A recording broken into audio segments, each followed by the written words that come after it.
Unten legen wir den Vierer rein.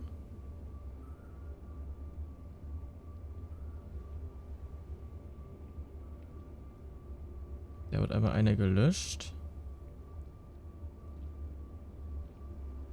Deswegen wird das ein Dreier, so.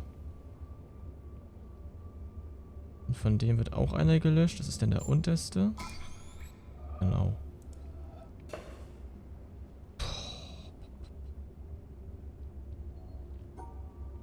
Von ihm löschen wir den linken. So.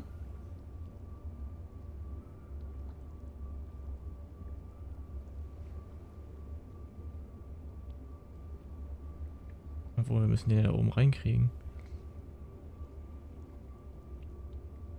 Oh doch, wir können ja den linken so löschen.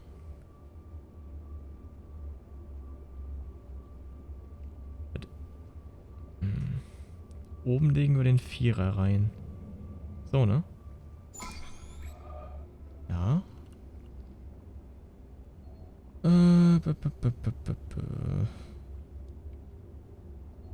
Boah, Alter.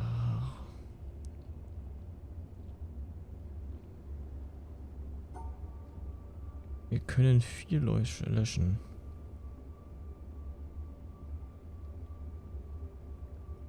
Ist das schwer?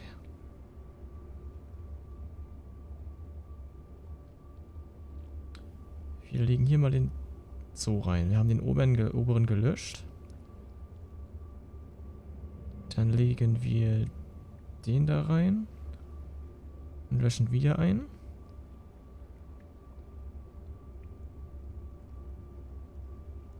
Und dann machen wir es falsch. Oh ne, das war ja zu viel, ne? So, ne?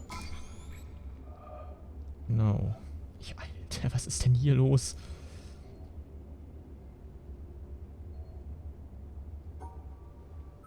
Warte mal, wir machen mal das Muster hier nach. Zack, zack, zack.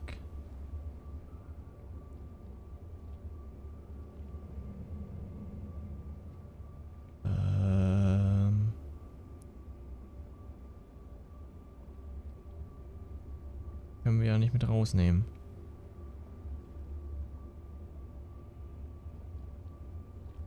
Wir löschen. Dann löschen wir den hier unten. Der kommt dann mit rein.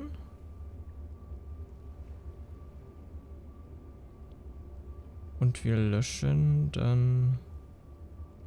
Muss er mit rein?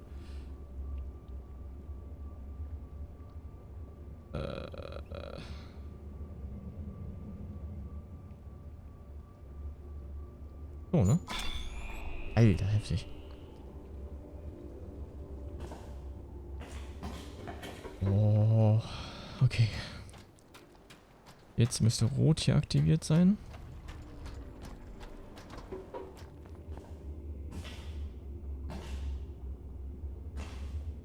Ist hier auch mal ein Ende in Sicht, Mann.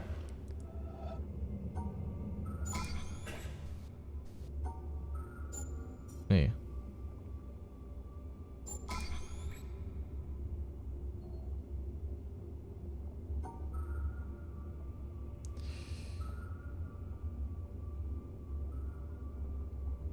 Das ist ja einfach, dann kann man auch den ja so machen.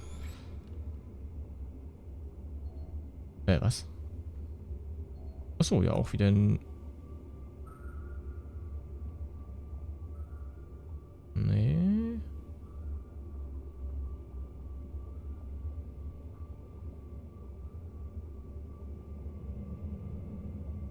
Ja, jetzt müssen wir, glaube ich, jetzt müssen wir, glaube ich, die isolieren, ne?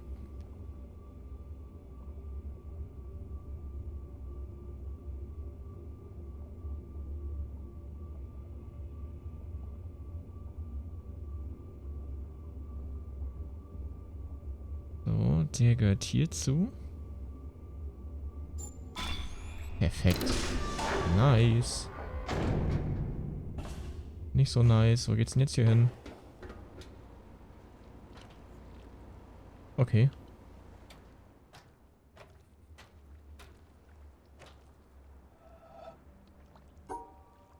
Ach, schön, dass ich es von da machen kann. Okay.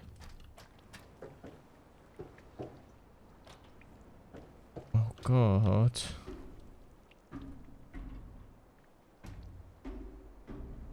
Sind wir hier? Ich will noch den Laser aktivieren.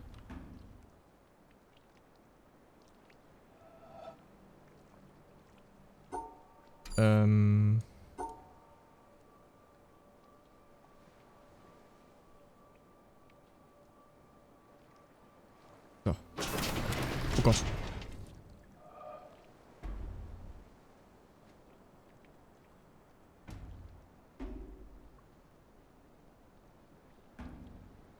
Okay.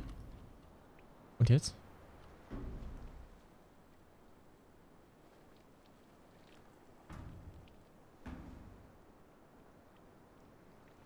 Hä?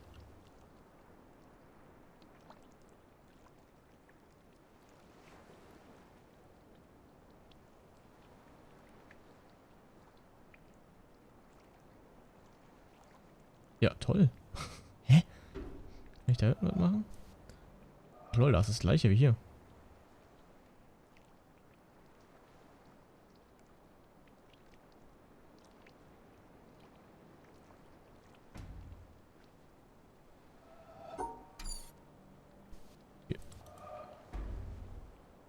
Ja, toll. Richtig. Hä?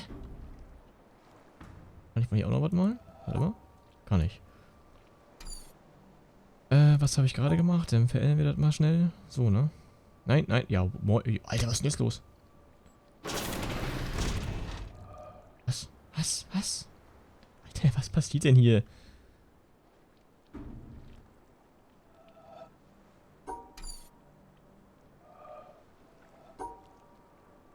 Oh, wieder so, oder was?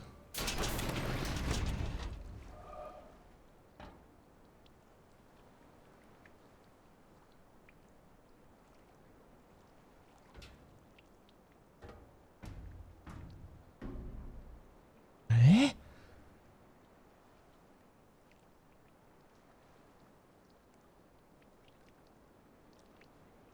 Ich glaube, das war falsch.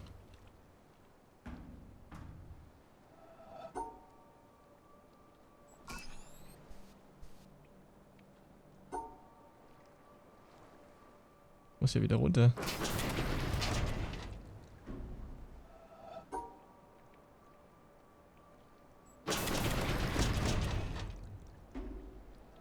Oh Gott.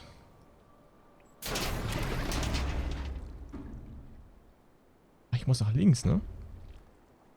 Wie mal ich das denn? Wie sage ich ihm denn, jo, ich möchte nach links?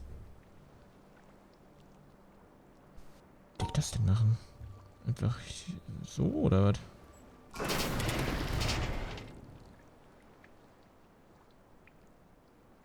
Ich verstehe das Spiel nicht.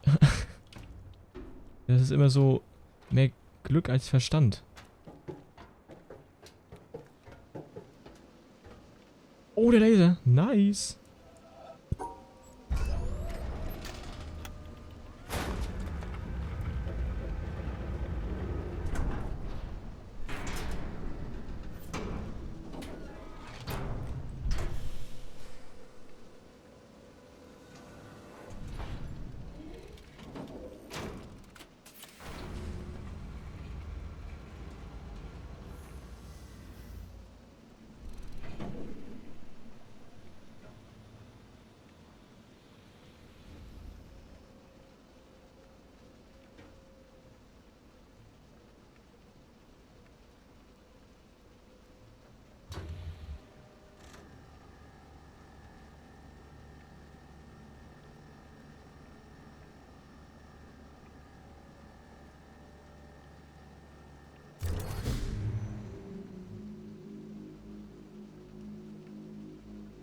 Perfekt. Okay.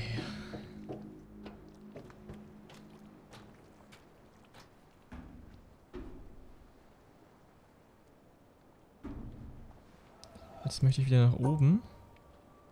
Was passiert, wenn ich das jetzt so zeichne? Nee, das geht ja gar nicht. Das geht gar nicht. Das geht gar nicht. So. Dann geht's einfach nach oben. Nee, was ist denn jetzt hier passiert?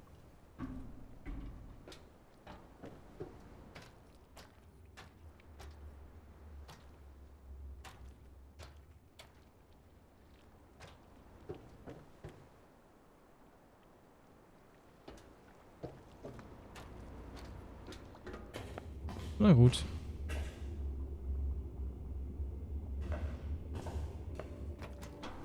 Okay, ich glaube, ich guck mal nach, auf zu welchem Gebiet wir als nächstes sollten wissen.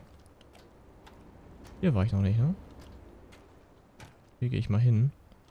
Von blau zu lila.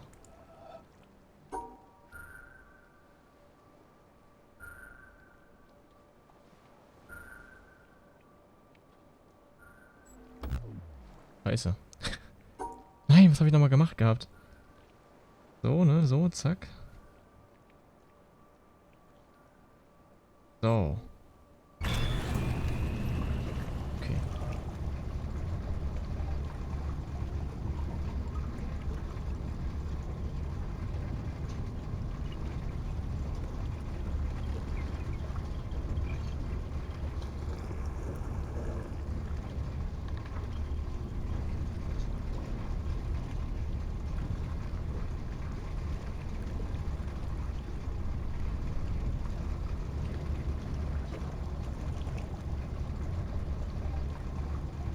Ah, ich.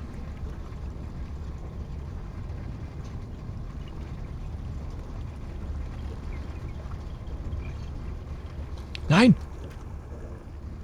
Ach so.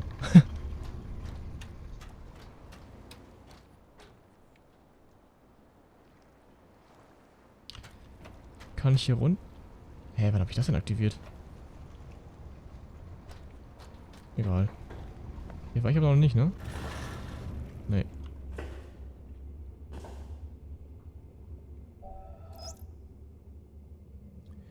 A poet once said, "The whole universe is in a glass of wine." We will probably never know in what sense he meant that, for poets do not write to be understood. But it is true that if we look at a glass of wine closely enough, we see the entire universe.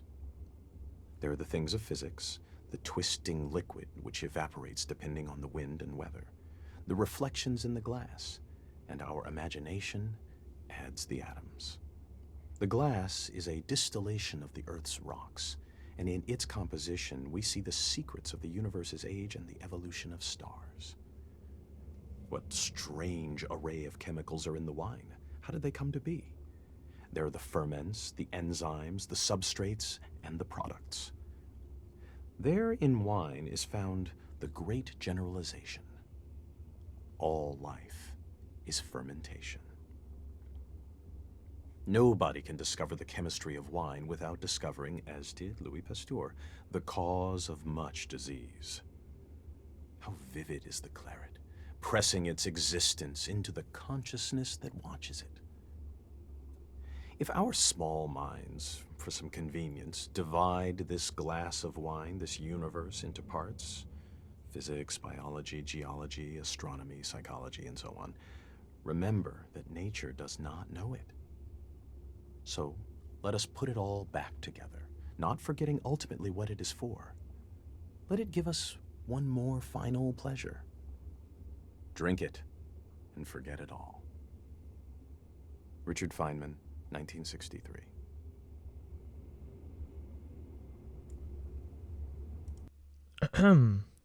Hier muss ich einmal ganz kurz eingreifen. Und zwar muss ich ganz kurz was sagen. Und zwar habe ich mich hier aus Versehen gemutet gehabt. Und deswegen werde ich jetzt so die nächsten 15 Minuten nichts sagen. Ja, deswegen muss ich das mal ganz kurz nachvertonen hier. Und fällt mal so ein bisschen, ne, damit das jetzt hier nicht so ganz still sein wird, so die nächsten 15 Minuten. Werde ich jetzt so ein bisschen im Hintergrund ein bisschen was dazu sagen, was ich hier so gemacht habe. Ja. Ach genau, das Rätsel kann mich noch erinnern. Da dachte ich mir schon wieder so, was zur Hölle.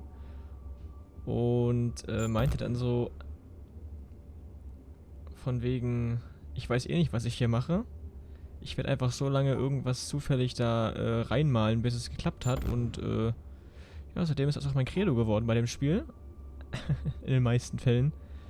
Weil, ja, also manche Rätsel, da habe ich dann einfach irgendwas gezeichnet und dann war ich ziemlich happy, dass das direkt so geklappt hat. Ja, ich probiere jetzt hier eine halbe Stunde gefühlt rum.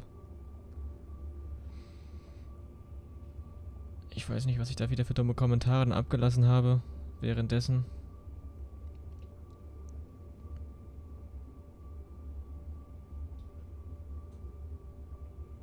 Da überlege ich.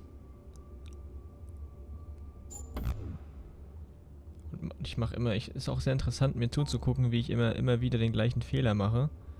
Aber so im Nachhinein, wenn man sich so, auch beim Schneiden, wenn man das merkt, so langsam kann man das Spiel doch ganz gut. Also zu dem Zeitpunkt hier, wo ich das gerade einspreche, ich habe das Spiel natürlich noch lange nicht durch. Aber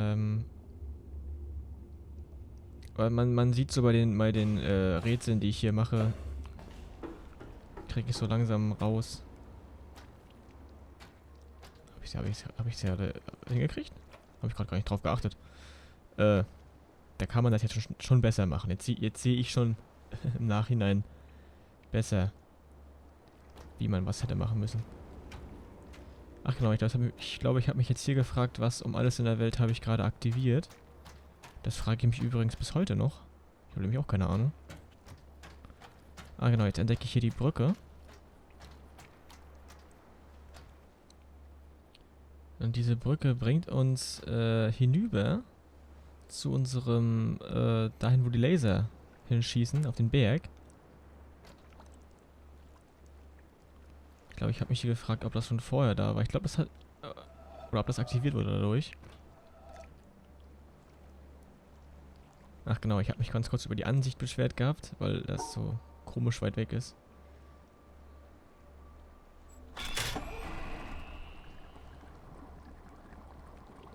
Und jetzt warte ich hier eine halbe Stunde auf die Brücke.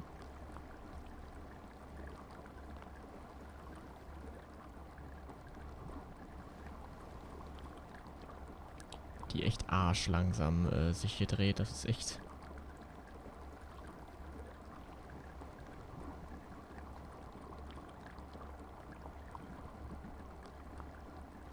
Aber das Spiel ist echt... Ich weiß nicht, ob ich das schon mal gesagt habe, aber das Spiel sieht wirklich sehr wunderschön aus. Ich finde die Spiegelung wirklich sehr, sehr schön. Gerade wenn ich jetzt nochmal unten rechts die Laser da sehe. Wirklich sehr schön gemacht. Also das Spiel mit Raytracing, das wäre echt hammercool. Aber ich glaube, das Spiel ist dafür zu alt gewesen. 2016 kam das, glaube ich, raus.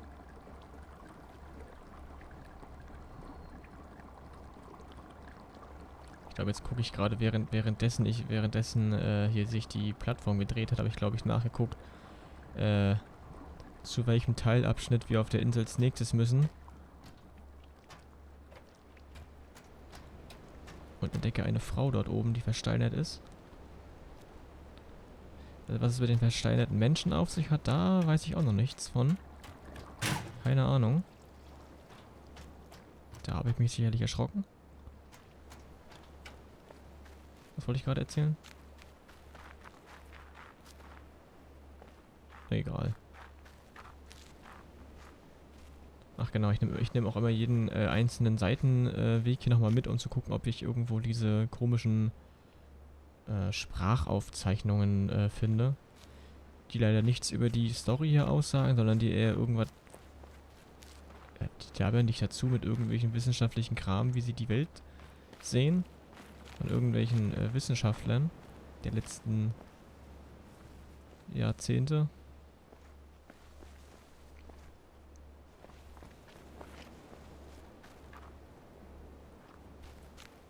Genau, jetzt kraxel ich hier den Berg hoch.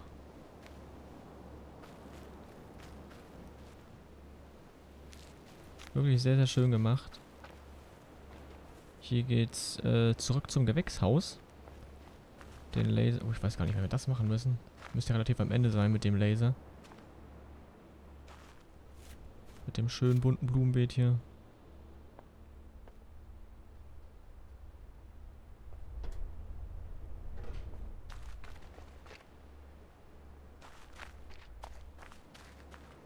Naja, da wir das eh gerade nicht lösen können, werden wir dann wohl sicherlich erstmal nach oben gehen, um die schöne Aussicht dort zu genießen. Ist wirklich schön.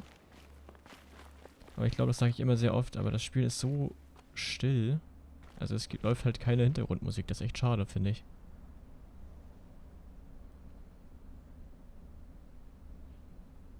Zu dem Zeitpunkt habe ich erst 2 Laser aktiviert. Mensch.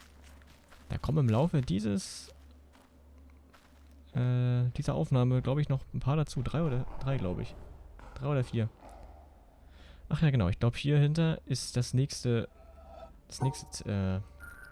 Karte oder dieses nächste Teil für die Videos, die man eingeben kann. Aber ich glaube, das Rätsel hier, das war wieder so ein blödes Rätsel mit diesem Gelben, dass der Gelbe zwar da ist, aber du siehst ihn nicht, weil das so verblasst ist oder so. Das fuckt übel ab, weil man in den theoretischen Verlauf von dem anderen immer noch mit einberechnen muss.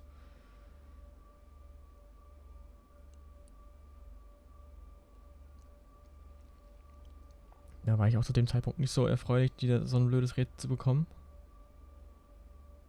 Ja, ich probiere jetzt hier, glaube ich, ein bisschen rum, aber endgültig mache ich das Rätsel dann doch nicht. Das mache ich, glaube ich, irgendwann später.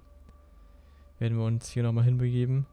Ich glaube, nachdem ich das Spiel sowieso durchgespielt habe, gibt es natürlich nochmal, das nennen wir es Bonusfolge, wo wir die ganzen anderen Secrets machen.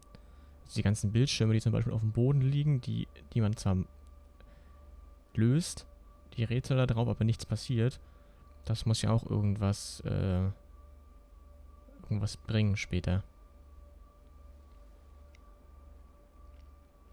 Oder auch halt die ganzen Videos, die man sich sicherlich angucken kann. Würde mich auch interessieren, was es da noch zu sehen gibt. Allgemein würde mich wirklich auch die Geschichte von dem Spiel interessieren, die Story. Anscheinend, also The Witness ist ja mit meinen mangelnden Englischkenntnissen Zeuge. Der Zeuge. Und jetzt sind wir auch schon oben. Und ich glaube, jetzt müsste ich gleich aufhören zu reden, weil wir jetzt wieder eine Sprachnachricht finden. Sieht echt schön aus hier. Und sehr viele Fragen werfen sich auf, wenn man hier oben ist. Up there, you go around every hour and a half, time after time after time. You wake up usually in the mornings, and just the way that the track of your orbits go, you wake up over the Mideast, over North Africa. As you eat breakfast, you look out the window as you're going past, and there's the Mediterranean area, and Greece, and Rome, and North Africa, and the Sinai, the whole area. And you realize that in one glance, that what you're seeing is what was the whole history of man for years, the cradle of civilization. And you go around down across North Africa and out over the Indian Ocean and look up at that great subcontinent of India pointed down toward you as you go past it. And Ceylon off to the side, Burma, Southeast Asia, out over the Philippines, and up across that monstrous Pacific Ocean. Vast body of water. You've never realized how big that is before. And you finally come up across the coast of California and look for those friendly things. Los Angeles and Phoenix and on across El Paso. And there's Houston. There's home. And you look, and sure enough, there's the Astrodome. And you identify with that, you know? It's an attachment. And down across New Orleans, and then looking down to the south, and there's the whole peninsula of Florida laid out. And all the hundreds of hours you spent flying across that route, down in the atmosphere, all that is friendly again. And you go out across the Atlantic Ocean and back across Africa. And you do it again, and again, and again. And that identity, that you identify with Houston, and then you identify with Los Angeles, and Phoenix, and New Orleans, and everything. And the next thing you recognize in yourself is you're identifying with North Africa. You look forward to that. You anticipate it. And there it is. That whole process begins to shift of what it is you identify with. When you go around it in an hour and a half, you begin to recognize that your identity is with that whole thing. And that makes a change. You look down there, and you can't imagine how many borders and boundaries you crossed again and again and again. And you don't even see them. At that wake-up scene, the Mideast, You know there are hundreds of people killing each other over some imaginary line that you can't see. From where you see it, the thing is a whole, and it's so beautiful. And you wish you could take one from each side in hand and say, look at it from this perspective. Look at that. What's important? And so a little later on, your friend, again those same neighbors, another astronaut, the person next to you goes out to the moon. And now he looks back and sees the Earth not as something big where he can see the beautiful details, but he sees the Earth as a small thing out there. And now that contrast between that bright blue and white Christmas tree ornament and that black sky, that infinite universe, really comes through. The size of it, the significance of it, it becomes both things. It becomes so small and so fragile, and such a precious little spot in that universe that you can block it out with your thumb. And you realize that on that small spot, that little blue and white thing is everything that means anything to you. All of history and music and poetry and art and war and death and birth and love, tears, joy, games, all of it is on that little spot out there that you can cover with your thumb. And you realize that that perspective, that you've changed, that there's something new there, that relationship is no longer what it was. And then you look back on the time when you were outside on that EVA and those few moments that you had the time because the camera malfunctioned, that you had the time to think about what was happening. And you recall staring out there at the spectacle that went before your eyes. Because now, you're no longer inside something with a window looking out at a picture. But now you're out there, and what you've got around your head is a goldfish bowl, and there are no limits here. There are no frames. There are no boundaries. You're really out there, over it, floating, going 25,000 miles per hour, ripping through space, a vacuum, and there's not a sound. There's a silence, the depth of which you've never experienced before. And that silence contrasts so markedly with the scenery and the speed with which you know you're going. That contrast, the mix of those two things, really comes through. And you think about what you're experiencing and why. Do you deserve this? This fantastic experience? Have you earned this in some way? Are you separated out to be touched by God to have some special experience here that other men cannot have? You know the answer to that is no. There's nothing that you've done that deserves that earned that. It's not a special thing for you. You know very well at that moment, and it comes through to you so powerfully that you're the sensing element for man. You look down and see the surface of that globe that you've lived on all this time, and you know all those people down there. They are like you. They are you. And somehow you represent them when you are up there. A sensing element, that point out on the end, and that's a humbling feeling. It's a feeling that says you have a responsibility. It's not for yourself. The eye that doesn't see does not do justice to the body. That's why it's there. That's why you're out there. And somehow you recognize that you're a piece of this total life. You're out on that forefront and you have to bring that back somehow.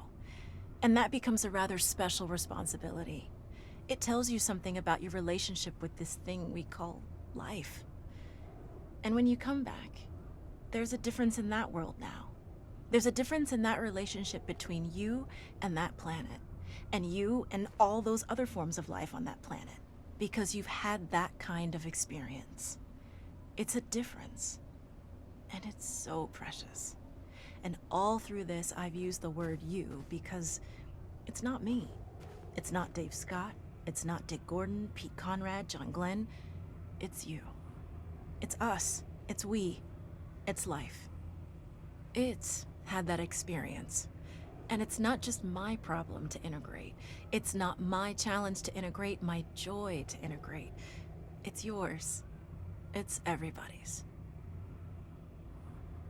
Russell Schweikart, 1975. Boah.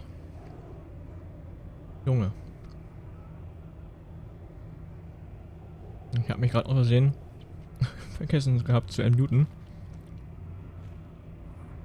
Oh lol. Mensch, ich kann gar nicht mit dem Laser gewinnen. Ja, auf jeden Fall, jetzt rede ich wieder. Ich weiß nicht, warum ich gerade gemutet gewesen bin. Aber gut.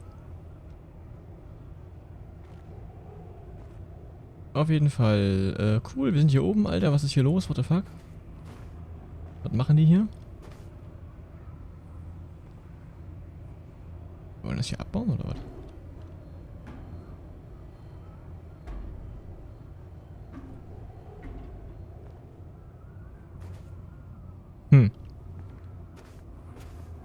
Alles sehr mysteriös hier.